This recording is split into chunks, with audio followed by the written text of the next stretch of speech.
Audio Jungle.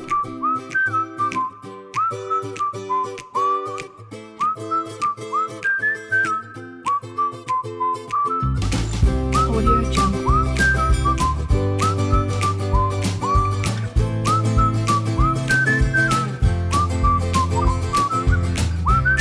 Audio Jungle. J'ai découvert l'habitat participatif autour d'un rêve, le rêve de vivre avec mes sœurs en enchevêtrant des conteneurs, en imaginant notre habitat. On se disait, tiens, on met un conteneur pour chaque famille et puis petit à petit, en fonction des enfants qui grandissent, pouf, on rajoute un conteneur pour faire de la décohabitation avec le plus grand neveu qui a 18 ans et qui a besoin de son indépendance.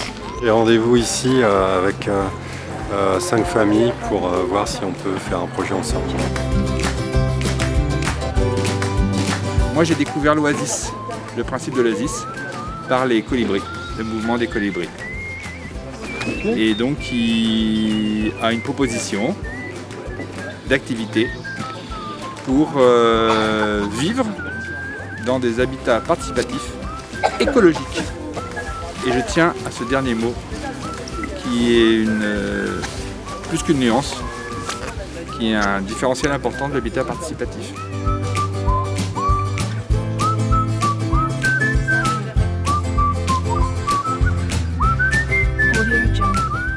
L'habitat participatif, c'est ancien, c'est pas nouveau, mais il y a un gros enjeu aujourd'hui sur du vivre ensemble. Audio Jungle. Créer des liens avant d'être voisins. Voilà, donc ça permet ensuite d'avoir des relations de voisinage qui sont plus agréables. Remue-ménage tous les 3e mardis du mois autour d'un collectif pour essayer de se fédérer autour de certaines valeurs. Et puis ce qui émerge aujourd'hui, c'est l'intergénérationnel.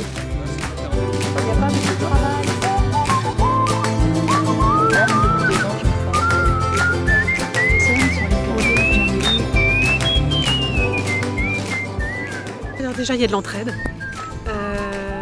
C'est le vivre ensemble et c'est le partage.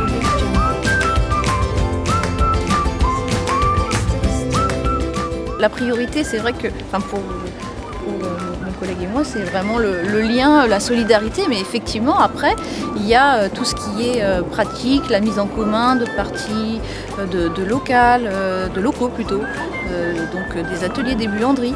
Mais l'avantage principal pour moi, c'est vraiment la solidarité, le lien entre les voisins. C'est d'être entouré de voisins bienveillants. Oui, c'est vrai.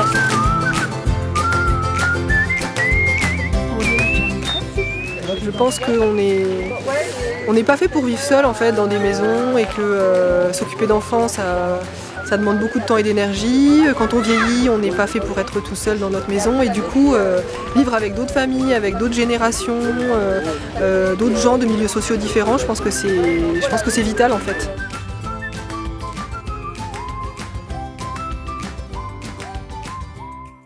Je suis venu là par curiosité, pour découvrir le sujet.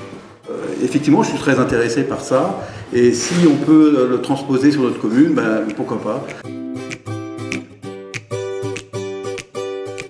Un mode de montage qui serait intéressant à développer également sur notre territoire.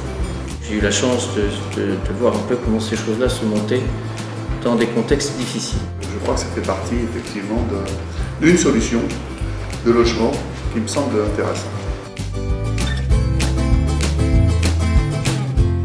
Voir également si ça peut déboucher sur des solutions en ce qui concerne, pourquoi pas, l'habitat social. Pour moi, l'habitat participatif, il n'y a pas de raison que ça n'intéresse pas toute la population française, y compris des gens qui ont des revenus beaucoup plus faibles que les nôtres. Le côté humain, c'est très important, et donc il souhaitait vraiment que des familles à revenus modestes puissent accéder justement à la propriété dans ce projet. Notamment pour la mixité sociale et la mixité générationnelle. On est sorti de la période où effectivement l'habitat participatif était l'histoire de quelques, je dirais, pionniers inventifs et militants.